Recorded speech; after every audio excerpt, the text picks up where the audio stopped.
হুগলির বৈদ্যবাটিতে সীতারাম বাগান এলাকায় রহস্যজনক মৃত্যু যুগলের মৃতদের নাম মনীষ ভাদুরী, অপর্ণা মাঝি। আজ ভোরে রক্তাক্ত অবস্থায় দুজনকে উদ্ধার শ্রীরামপুর থানার পুলিশ। বৈদ্যবাটি পৌরসভার 18 নম্বর ওয়ার্ডের সীতারাম বাগান এলাকার বাড়িতে ভাড়া থাকতেন তারা।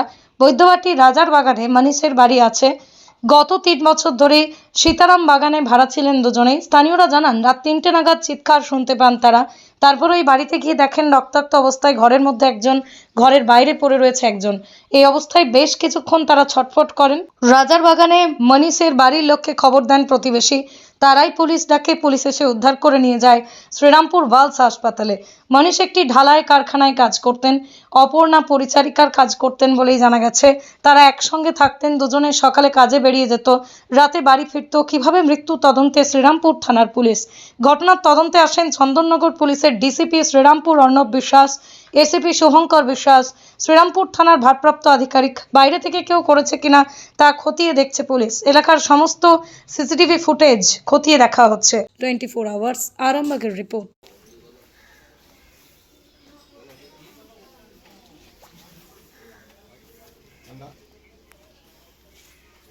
আটটা সাড়ে আটটার সময় দুজনা বেরিয়ে যায়। বউটা পরের বাড়ি কাজ করে, লোকটা কি কাজ করে জানি না, ও কারখানায় চলে যায়।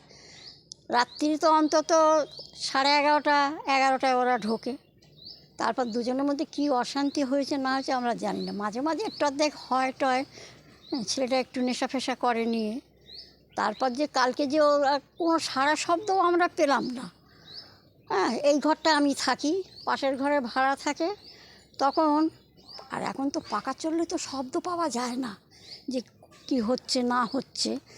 তারপর ওই চেঁচামেচি হচ্ছে, তখন আমি এই ঘর থেকে বেরিয়ে গেছি, রান্নাঘর দিয়ে জানলাটা খুলেছি।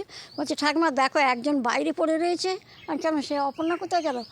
তখন ও ঘরের ভিতর তাকিয়ে গিয়ে দেখে অপর্ণা তখন এমনি হয়ে পড়ে আছে। বলছে ওরও তো রক্ত ভেসে যাচ্ছে, ও মনে আর বেঁচে নেই। আমি বলো কি গো, শিগগির ওর দিদিদের একটা ফোন করো। ওর দিদি ফিদি ওই পাশের ঘরটা যে থাকে, আমি বলবো ওদের শিগগির একটা ফোন করো। ফোন করলো, ফোনে কোনো পাচ্ছে না। তারপরে নির্মল গাড়ি চালাচ্ছে, নির্মল ফোনটা ধরে তারপর ওদের বাড়ির লোকজন সব পাঠিয়ে দিল। সমস্ত সব এসে দেখে শুনে তারপরে ভোরবেলায় নিয়ে গেল। পুলিশ এসেছিল তখন। কি মনে হয় এরকমভাবে হঠাৎ করে রক্ত বেরোচ্ছিল তাদের শরীর থেকে? রক্ত মানে দুজনে আমার মনে হয় মারপিট করেছে, করে দুজনাই মারা হয়েছে। আমার তো ঠিক জানি না তো। একজন বাইরে পড়ে আছে, একজন ঘরের ভিতর পড়ে আছে। ওই তো পুলিশ এসে দুজনকে তুলে নিয়ে গেল, একদম বাইরে থেকে নিয়ে গেল, একজন ঘর থেকে নিয়ে গেল। দিক করে দেখছি বাইরে মাগো বাবা করে চেল্লাচ্ছে। আমরা দুজনে, আমার স্বামী স্ত্রী, আমরা তার বাড়িতে ঘুমাচ্ছিলাম। বাড়ি থেকে বেরিয়ে দেখছি দুজনে মিলে, সে পড়ে আছে ভিতরে, ও পড়ে আছে বাইরে।